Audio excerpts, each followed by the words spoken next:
to the show. Well, our green room's been transformed into a prison cell. Why? Well, it's because my first guest, Charlie. Now, Charlie is a reformed criminal who's spent a total of 20 years in and out of prison. Now he's determined to help stop young people following in his footsteps.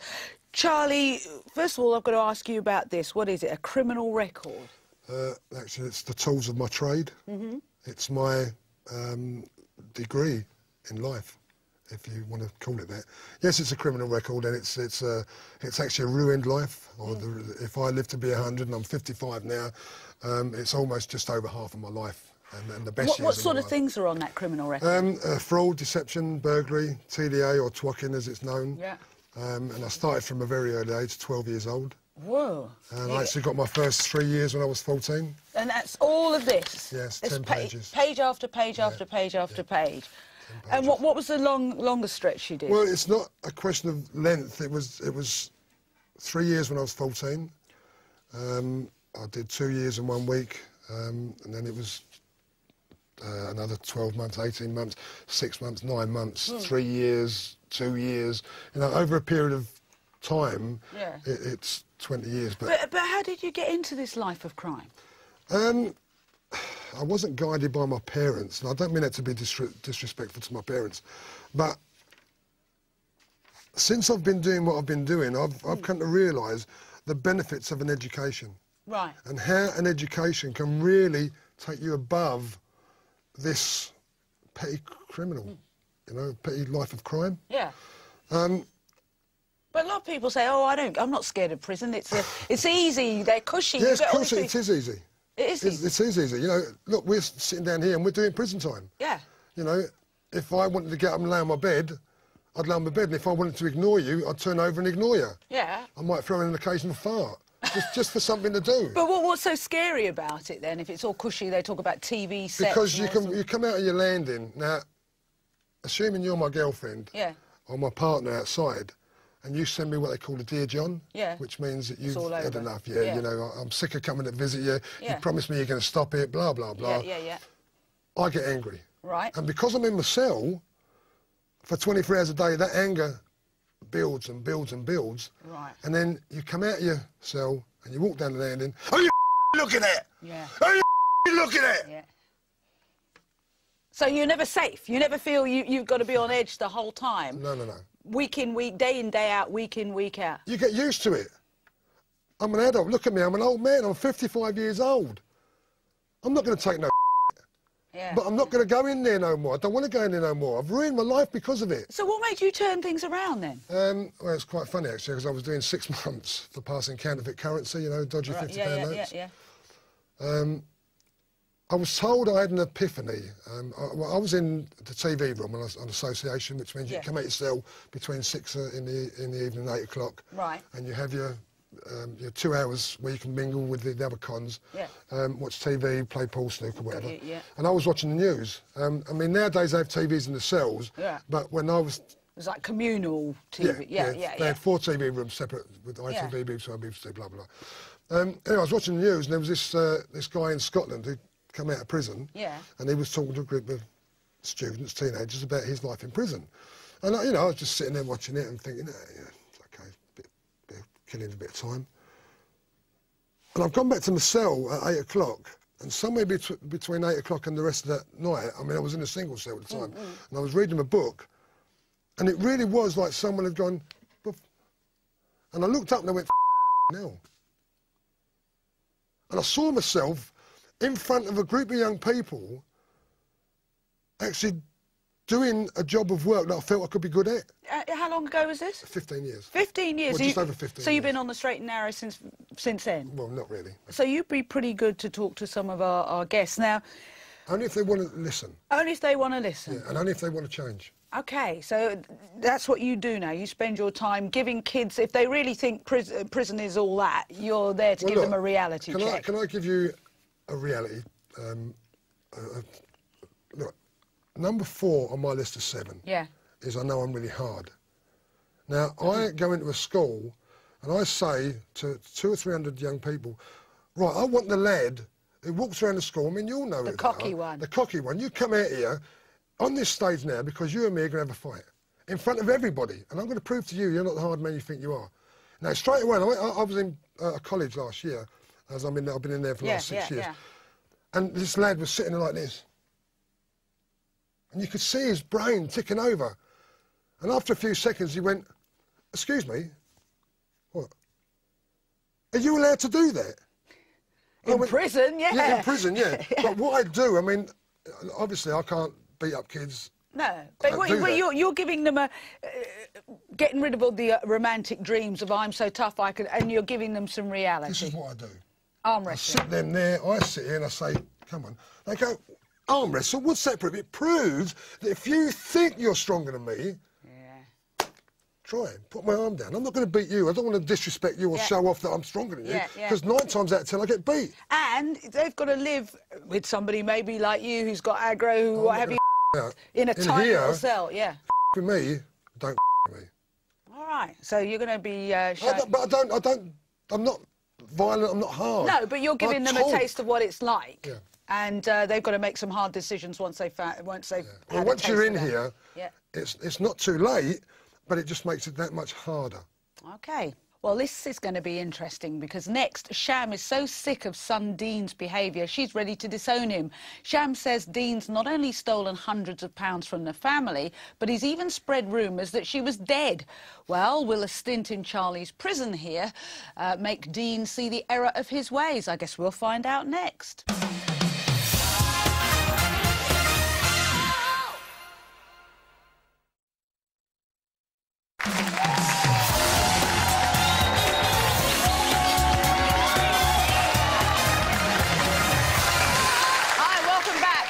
Sham is so sick of her son Dean's bad behaviour, she's ready to disown him.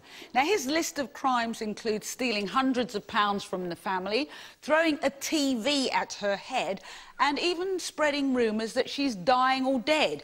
Now, she's ready to leave her son unless he promises to change. Please welcome Sham.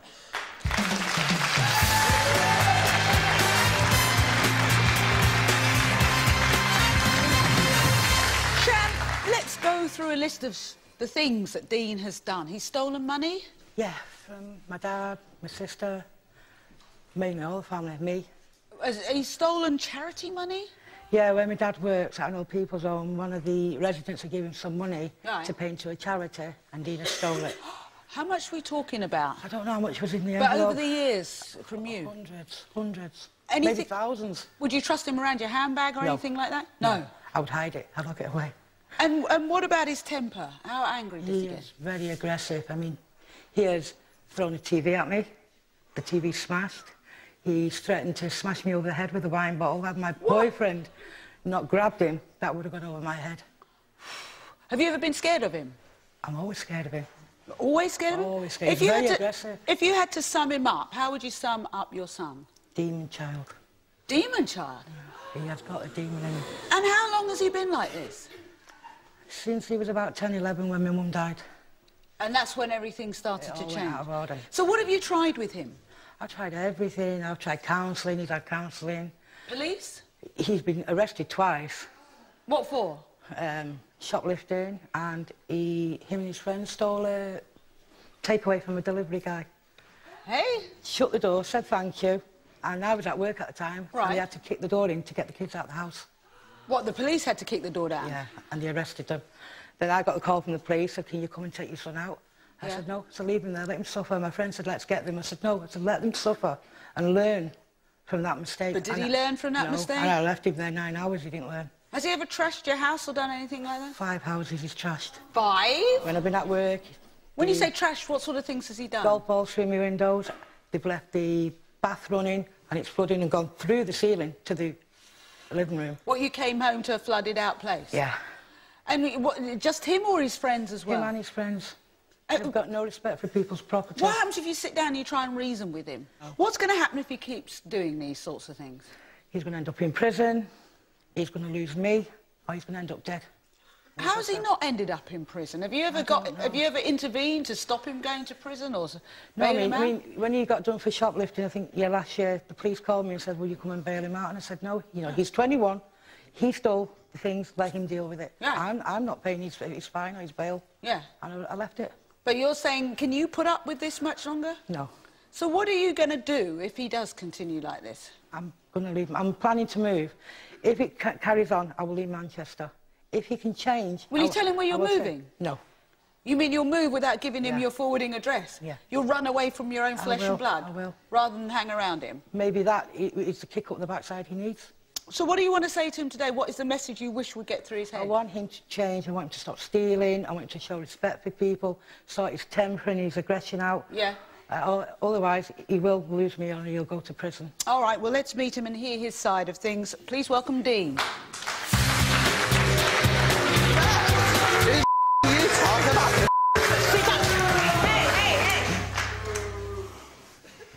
Respect. I'll show you respect when you start showing me respect. Dean, listen, you're going to end up in prison. You call yourself mother. You're going to lose me.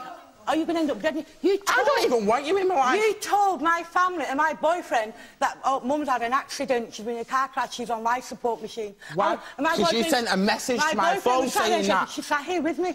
My friend was sat there when you sent that message from your phone. It didn't come from my phone. It did come from your phone. It didn't. Because I had the message to prove it, and I showed you the message. There was other times you told your friends that my mum is dead. Yeah, because I didn't want you in my life. Dean, why don't you want her in your life? Because she causes too much problems for me. She thinks I'm a bad person. She's just as bad as me. Where do you think I get it from? What did she do? Where am I bad? Bad? You can't say I steal. You steal from shops. Oh, when have I stole? Primark. You're on drugs, you drink. Who's only got arrested in if I drink? You drink. You used to drink as bad as I did. I gave up drinking by myself a year ago. I've not touched from the time when you hit me with the wine bottle nearly. Whoa. Yeah, and why did I do that? Because you tried to stab me. No, I didn't. Because you threw a TV at me, Dean. I had to defend myself. Yeah, throw the TV at you. Yeah, because you wouldn't let me out the bleeding house, that's why. Because you were aggressive. I think you were going to... You locked me in the house. I was a 20-year-old man. Because you had a temper. And I told you to calm down. Yeah, and you know what? Maybe if you opened the door and let me out, maybe I would have calmed down. I needed you to calm down before I let you out, before you hurt let me ask you, Dean, do you think your mum's been a good mother to you? No. Why not? I don't think she's ever been a good mother. The only person that's ever been a good mother was my grandmother. Why has your mum not been a good mother? Because she's never been there for me. She's never shown me. She's never shown me any love. Never? Never. I have always been there for you. No, you Even haven't. when you were living with your nana, I was the one who was there for you. I was working to support you. Yeah? Do you really think it's about money? No, it's about love. I know it's not about money, Dean. But somebody had to put a roof over your head and had to put food in your mouth. Is this true that you stole, Dean? Stole? OK, I'll admit, yeah, a good few years ago I stole from my grandfather. But because of what she's saying then, I did not take it. She's blaming me because I took it years ago. And have you stolen from old-age pensioners? No. What about the charity money that my dad brought home in an envelope and you took it off the dining room table? Didn't take it. Yes, you did. No, I didn't. There was nobody else in the house at the time. You blamed me because of what happened a few years before. There was only you in the house at the time. It was you. What about the money that he'd left him when he'd gone to work and he had to leave the money outside in the garden where only you and me knew where that money was? And I explained that to you. I was out drinking the night before. I had hangover. You phoned me on my mobile and answered the phone. There was only you and me knew where that money was. So you're saying you get blamed for everything? Is that what you're saying, Dean? She blames me for pretty much everything. But the police have been called, haven't they? Yeah. And you've trashed 5 houses, your mum says? Trashed him? OK, once I did throw a snooker ball at one of the windows. I was drunk. That's hardly trashing That's not an excuse. Alcohol's not an excuse. Well, you were just as bad as me when you threw a bloody plant pot at me. And what about... I'm not forgetting the vodka bottle. What vodka bottle? When you threw it into my stomach, it smashed all over me. How long ago was that? I'm forgetting the iron that you threw, like you tried to throw at my head. The iron that was... You're saying so you're just following in your mother's footsteps, is that what you're saying? Well, obviously I'm going to pick it up from my mum, aren't I? How does it make you feel knowing that your mother is scared of you? She ain't scared of me. She flinched when you came out. out. She ain't scared of me. She's putting it all on. What, you're saying this is an all an act? She's the biggest liar going. But when you came down the stairs, you looked like you were going to go for her. Yeah, I wanted to go for her after everything she just said to me. Why? What angered you? What did she say? I'm not slagging you off. Yeah, you are slagging off your own son. I'm not slagging you off. I want to get you help. I want to help you. I want my son back. I want help, but do you know what? Right now, I really don't need you in my life. You don't need her? You think she makes things worse? I think she does. Yes, what were you going to say? You say your mum's a bad person, you say your mum's treated you badly and everything else. Yeah. So you're sitting there and you're doing exactly the same thing as what your mum has done. why don't you teach... If you think your mum's that bad, why don't you teach her a lesson and change yourself? That's a very good point. That's a very good point. Brilliant point. Yeah, brilliant point, yes. I just wanted to say to Dean that he obviously doesn't love his mum, he seems to love himself more. And I also think he should go out and get a job as well, because he's... I have so much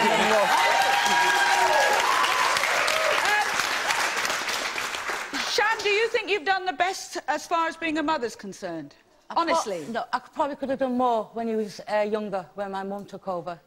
In that sense, I failed. OK, Dean, you're angry with your mother. Give me some reasons why. Because she doesn't treat me like she's supposed to treat her son. She treats me How's that? She treats me like dirt.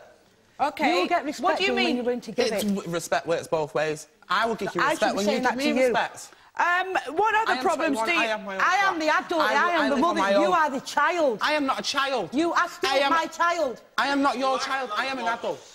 You're saying you act like one. Yes, what are you going to say? Right, have you ever thought about going to counselling and get some professional help? I tried counselling for him and he's gone to 1 or 2 sessions and I can't be bothered after All right, that. let me ask you something, Sham. Have you ever had a drinking problem? Yes, I have. Were you a parent or meant to be parenting while you had that drinking problem? Yes, I was. Have men ever come between you and your son? Yes. Have men ever made your son's home an unsafe place to be? Not unsafe, but there was a time there was one guy, you know, I loved him so much. But when he raised his hand to my son, I ended it that day. Did your son have to witness violence? Or aggression? Yeah. Aggression, yeah. OK. When I was drunk. When you were drunk? When I was drinking. Who was the aggressive person? I was a very aggressive person when I was drunk. Towards me. Not just towards him. Mainly towards me. He would provoke me. He would provoke you? He knew. Mum's had a drink, let me wind her up, let me get some friends round, let me smash Were you the angry windows. with your mother for drinking, Dean? No, I never provoked her. If she said something to me, obviously I'm going to say something back to her. Were you angry with her for drinking? Yeah. Do you think your mother kept you safe? No. Do you think if she had kept you safe, you'd be an entirely different person? I think if she had been a proper mother, I would be a different person. I did everything I could to be a problem. Yes, I had a drink problem, and yes, Dean, I've given up drinking. I didn't need no medicine or anybody's help. I gave up myself, and that's what I want for you. All right, I want Dean, you to learn by my mistakes. Dean, you're saying that you think your mother could have done better by you, but now you're, what, 21? Yeah. When do you start taking responsibility for yourself? I have started taking responsibility for myself. You have? Yeah, I've moved out. But when's the last time you stole? The last time I stole? Last year in Primark. OK. When the police called me. OK, so what? But you do the same thing every week. But what happens if you end up behind bars?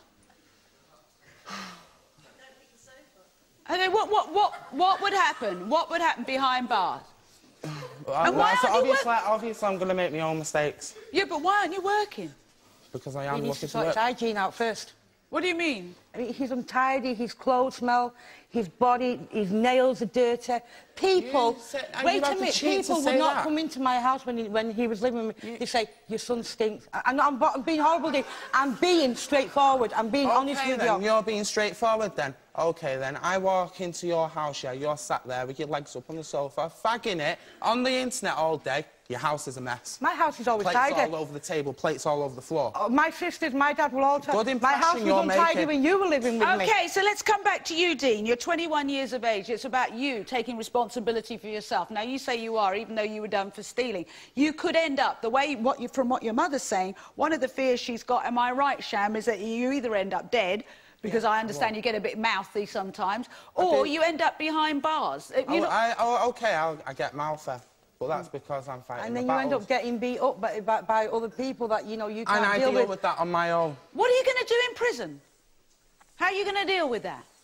He won't cope. Well, hang on, let me ask. Dean is 21 now, and he said he wants you to treat him like an adult. So that means when I ask him a question, he needs to reply, not you. How are you going to handle things in prison?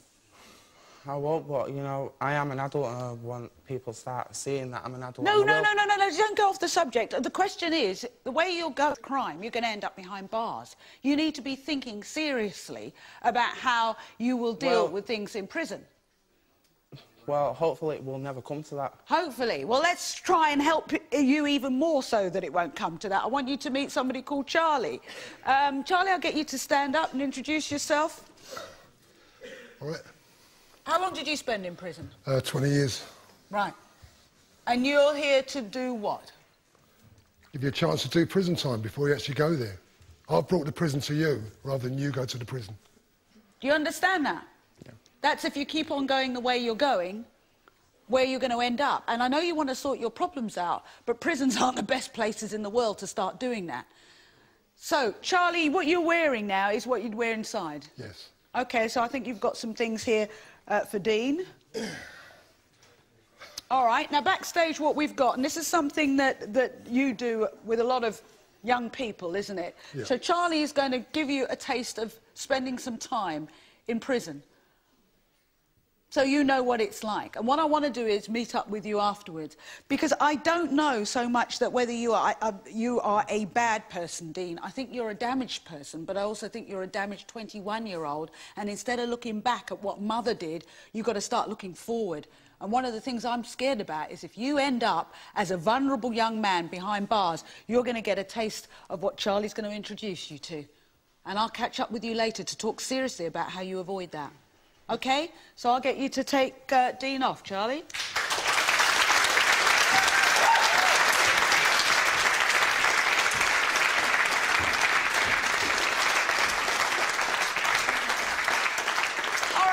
The question is, will Dean take Charlie's advice? Would the harsh reality of prison life be too much for him to handle? We will find out later. We'll be back after the break.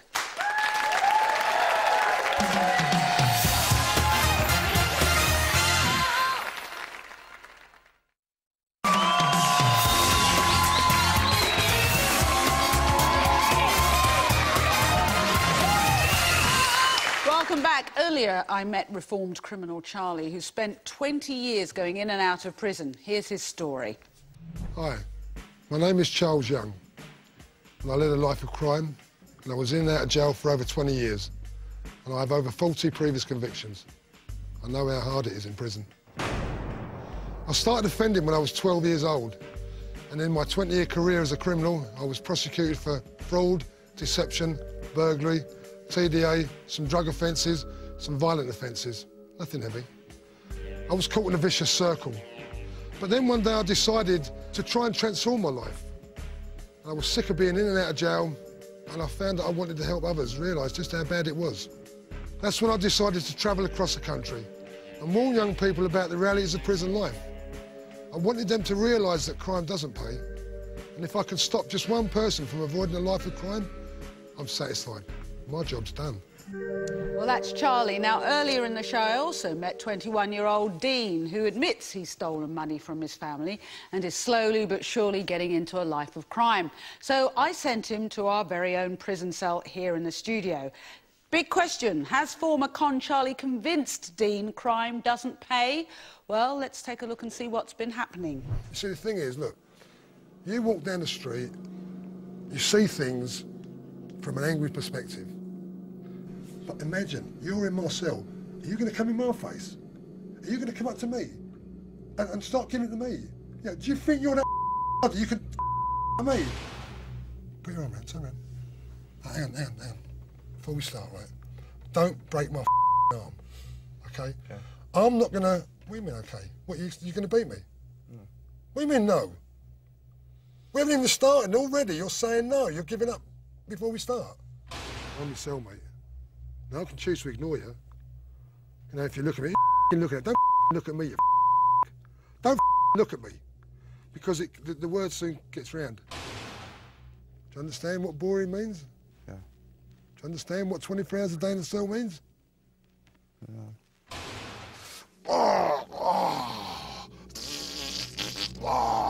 Gee, what are you going to do? Nothing I could do. Exactly. Nothing you could do. You go. No, I'm not. I'm watching you while I'm eating my dinner. It won't matter what name is on your clothes, and it won't matter what shoes or boots you got on your feet. What will matter is what you've learned and how you've used that. You can do anything you want to do. You can be anything you want to be, but you can't be no one in here. So, how has Dean been getting on with Charlie? Let's find out if he's learned any lessons. So, how's it been going? Dean, have you learnt anything? Yeah. What have you learnt? I've learnt that I need to start, you know, showing my mum respect, and that I need to get my life sorted out. Yeah. Do you think you could handle it in jail? No. You don't? No. You don't? Of course you could. Yeah, well, you wouldn't like it very much. No, not at all. How did you find talking to Dean, Charlie? Well, when I talk to Dean, I talk to myself. Right. Yeah, can you understand that? Because I was 21, I never listened to anybody. So I'm trying to convince you. I'm not a counsellor. I'm just talking to you as a convict in the cell. Yeah, yeah. As If you could go back in time, he's saying. Do you know what you want to do for the future?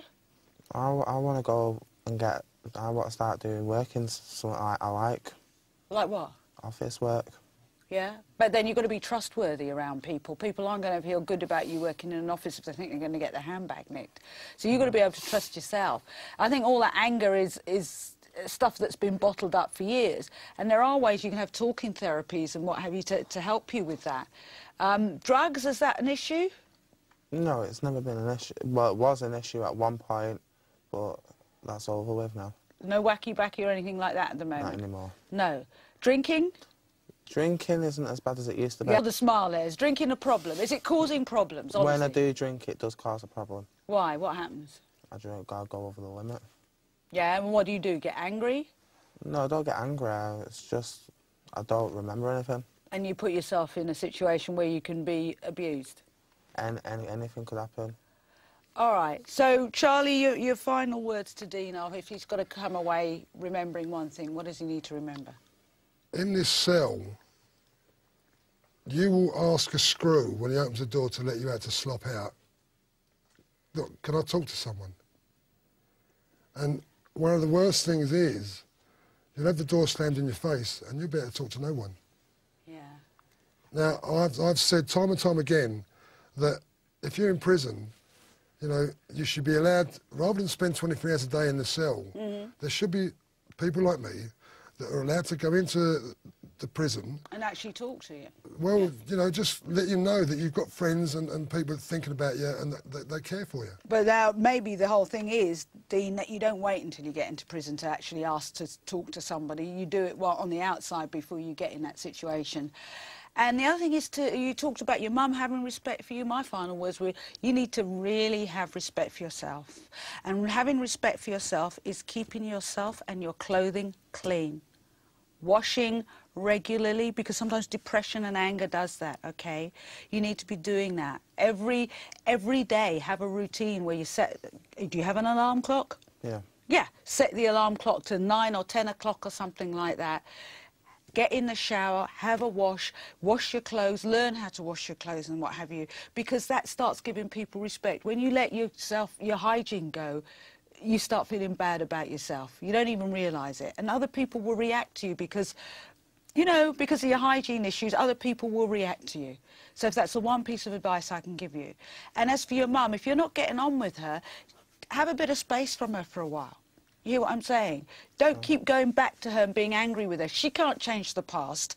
You're the only one who can change the future. Come into my world. Come into my world. You've got plenty of space. Yeah. Anything you want to say to your mum, she's listening.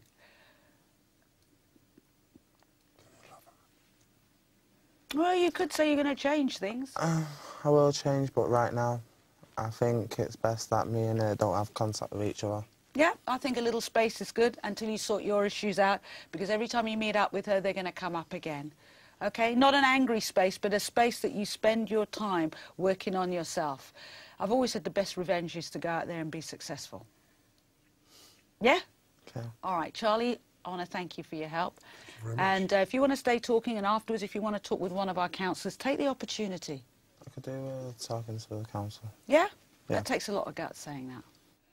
Thanks for watching. That's it for today. We'll see you again soon. Bye-bye.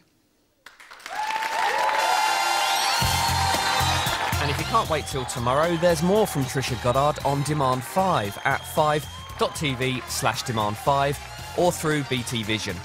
Next, Anne Maurice continues her top 10 countdown with another episode of House Doctor.